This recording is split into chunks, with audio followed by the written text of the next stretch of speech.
Hello, ഇന്നൊരു അടിപൊളി രസത്തിൻ്റെ recipe ആയാലോ? അപ്പോൾ എൻ്റെ ചാനലൊന്ന് ലൈക്കും സബ്സ്ക്രൈബും ചെയ്ത് കാണാൻ ശ്രദ്ധിക്കണേ.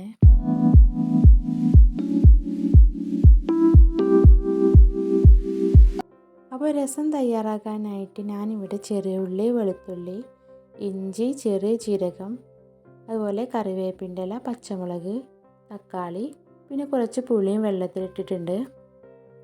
ഓക്കെ, അതിനായിട്ട് ചെറിയ ഉള്ളി, വെളുത്തുള്ളി, ഇഞ്ചി, ചെറിയ ജീരകം ഇവയെല്ലാം ഒന്ന് ചതച്ചെടുത്തിട്ട് മാറ്റി വെക്കാം. അപ്പോൾ ഇത് തയ്യാറാക്കാനായിട്ട് ഒരു പാന് വെച്ച് അതിലേക്ക് നമ്മൾ നേരത്തെ അരിഞ്ഞു മാറ്റി വെച്ചിരുന്ന തക്കാളി ഇട്ടൊന്ന് വേവിച്ചെടുക്കാം. ഇനി ഇതിലേക്ക് തക്കാളി വേവാൻ ആവശ്യമായിട്ടുള്ള വെള്ളം ഒഴിച്ചു കൊടുക്കുക. ശേഷം ഇത് അടച്ച് വെച്ച് ഒരു 3 മിനിറ്റ് നേരം വേവിച്ചെടുക്കാം.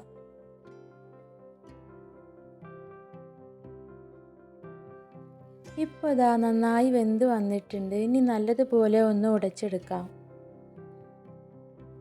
ശേഷം ഇതാ നേരത്തെ നമ്മൾ മാറ്റി വെച്ചിരുന്ന പുളിയുടെ വെള്ളം ഇതിലേക്ക് ചേർത്ത് തീ ഓഫ് ചെയ്ത് മാറ്റി വെക്കുക.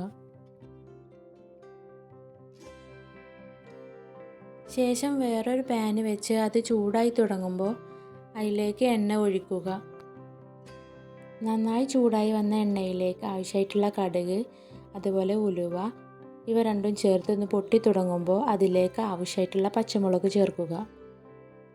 ഇനി നേരത്തെ മാറ്റി വെച്ചിരുന്ന വെളുത്തുള്ളി, അതുപോലെ ചെറിയ ഉള്ളി, ഇഞ്ചി, ചെറിയ ജീരകം ഇവയെല്ലാം ചതച്ചത് ഇതിലേക്ക് ചേർത്ത് കൊടുക്കാം. ഇതിൽ 2 ഇൻഗ്രീഡിയൻസും കൂടിയും ചേർക്കാനുണ്ട്. ഒന്ന് മുഴുവനായിട്ടുള്ള മല്ലി, അതുപോലെ തന്നെ മുഴുവനായിട്ടുള്ള കുരുമുളക് ഇവ രണ്ടും ചതച്ച് ചേർക്കുന്നത് ഇതിൻ്റെ കൂടെ ഒന്നുകൂടെ ബെസ്റ്റ് ആയിരിക്കും. ഞാൻ എൻ്റെ കയ്യിലില്ലാത്തത് കൊണ്ട് അത് പൊടിയായിട്ടാണ് ചേർക്കുന്നത്. ഇനി അതിലേക്ക് ആവശ്യമായിട്ടുള്ള കറിവേപ്പിൻ്റെ ഇല എന്നിവയെല്ലാം ചേർത്തിട്ട് നന്നായി ബ്രൗൺ കളറാവുന്നത് വരെ നന്നായി വാട്ടിയെടുക്കുക. ഇപ്പോൾ ഇതാ നന്നായിട്ട് ബ്രൗൺ കളറായി വന്നിട്ടുണ്ട്. ഇനി ഇതിലേക്ക് ആവശ്യമായിട്ടുള്ള പൊടികൾ ചേർക്കാം. അതിനായിട്ട് ആവശ്യത്തിനുള്ള കുരുമുളക് പൊടി, അതുപോലെ തന്നെ ആവശ്യത്തിനുള്ള മഞ്ഞൾപ്പൊടി, പിന്നെ ഇതിലേക്ക് ചേർക്കേണ്ടത് മുളക് പൊടി. ഇനി ഞാൻ നേരത്തെ പറഞ്ഞല്ലോ മുഴുവനായിട്ടുള്ള മല്ലി ചേർക്കുകയാണെങ്കിൽ ഒന്നുകൂടെ ബെസ്റ്റാണെന്ന്.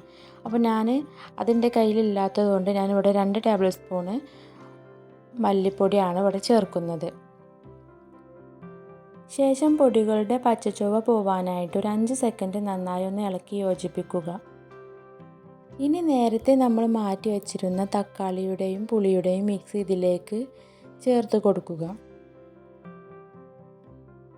ഇനി ഇതിലേക്ക് ആവശ്യമായിട്ടുള്ള വെള്ളവും കൂടിയും ചേർത്ത് നന്നായി ഇളക്കി മിക്സ് ചെയ്യുക. മസാലകളെല്ലാം ഇതിൽ യോജിപ്പിച്ച് കിട്ടാനായിട്ട് നന്നായി ഇളക്കി മിക്സ് ചെയ്യുക. ഇനി ഇതിലേക്ക് ആവശ്യമായിട്ടുള്ള ഉപ്പ് ചേർത്ത് ഒരു 2 മിനിറ്റ് മൂടി വെച്ച് നന്നായി തിളപ്പിക്കുക.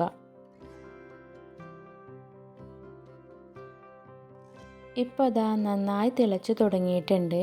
ഇനി തീ ഓഫ് ചെയ്ത് നമുക്ക് ഇതിലേക്ക് ആവശ്യമായിട്ടുള്ള മല്ലിയിലയും കൂടി ഇതിലേക്ക് ആഡ് ചെയ്യുക.